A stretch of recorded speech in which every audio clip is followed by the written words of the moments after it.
जय मसीह भाई और बहनों, अगर आपको मेरा वीडियो पसंद है तो एक लाइक करके मुझे सपोर्ट करिए भाई लोग। और हाँ, चैनल को सब्सक्राइब करना भूले। तो चलते हैं, वीडियो स्टार्ट करते हैं। प्रभु के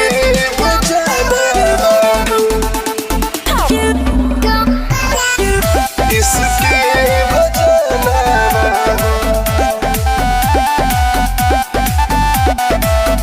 सुबह शाम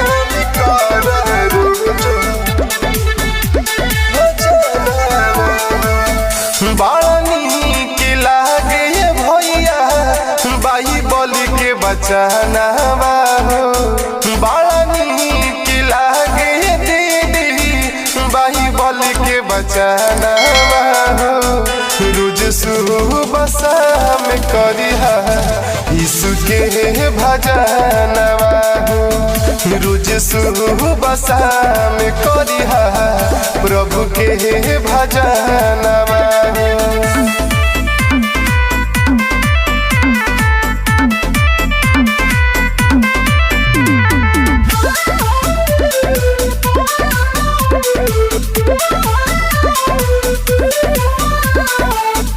यीशु जी के नाम से होई कल्याणवा महिमा महान यीशु के जानला जहानवा।